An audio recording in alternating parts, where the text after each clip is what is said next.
అందరికీ హృదయపూర్వక నమస్కారాలు.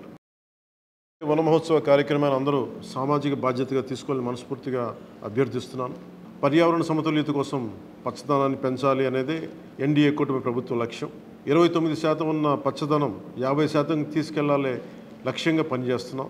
ఈ వన మహోత్సవ కార్యక్రమంలో మరొక ముఖ్య విషయం, వృక్ష జాతుల ఎంపిక చాలా కీలకం. అవి స్వదేశీ వృక్ష జాతులను ఎంపిక చేసుకోవటం చాలా అవసరం. స్థానిక వృక్ష జాతులు నాటడం ద్వారా జీవ వైవిధ్యాన్ని, నేల ఆరోగ్యాన్ని మరియు పర్యావరణం మరియు మానవ ఆరోగ్యాన్ని కాపాడిన వాళ్ళు అవుతాం. అందుకే దేశవాళీ చెట్లు పెంచడం చాలా అవసరం. మన దేశ భూ వాతావరణ జీవ వైవిధ్యాన్ని ముప్పు కలిగించే అన్య దేశ జాతుల్ని నాటడం మనందరం మానుకోవాలి.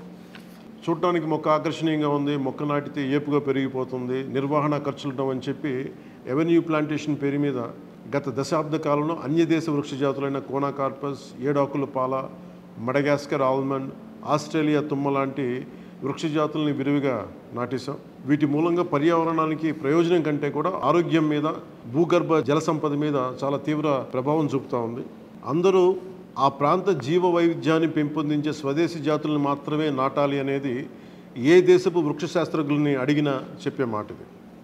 కానీ ఆ వాస్తవాన్ని విస్మరించి విదేశీయ మొక్కల మోసుతో రాష్ట్రమంతటా కోనాకార్పస్తో నింపేశారు.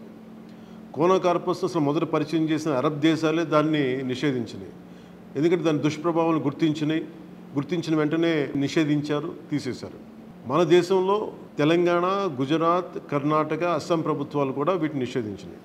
ఈ కోనాకార్పస్ లాంటి విదేశీ వృక్ష జాతుల మూలంగా జరిగే అనర్థాలు చాలా ఉన్నాయి. అవి ముఖ్యంగా మన భూగర్భ జల సంపదను హరించి వేస్తాయి, శ్వాస సంబంధ ఆరోగ్య సమస్యలకి కారణమవుతున్నాయి. కోనాకార్పస్ ఎలాంటి వృక్ష జాతి అంటే పశువులు తినవు, పక్షులు గూడు పెట్టవు, కనీసం పక్షులు కూడా వాలవు. చెట్టుని చేమని ఆధారంగా చేసుకుని బతికే క్రిమికీటకాలు కూడా ఈ చెట్లు జోలికి రావు.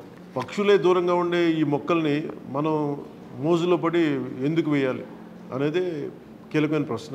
అందుకే ప్రతి సంవత్సరం జూన్, జూలైతో మొదలై నవంబర్లోని కార్తీక సమారాధన వరకు కొనసాగే ఈ వన మహోత్సవ కార్యక్రమంలో మన స్వదేశీ జాతులైన జీవ ఇంధనంగా ఉపయోగపడే కానుగ, వేప, చింత, ఉసిరి, శ్రీగంధం, ఎర్రచందనం, రావి, మర్రి, రేల, దిరిసెన, సీత, అశోక, మారేడు, నేరేడు, దేవకాంచనం, తెల్లమద్ది, మామిడి, కదంబం, జమ్మి, వెలగ, సీతాఫలం ఇలాంటి ఇంకా ఎన్నో మన జాతుల మొక్కల్ని నాటాలని అందరినీ అభ్యర్థిస్తున్నాం, కోరుకుంటున్నాం.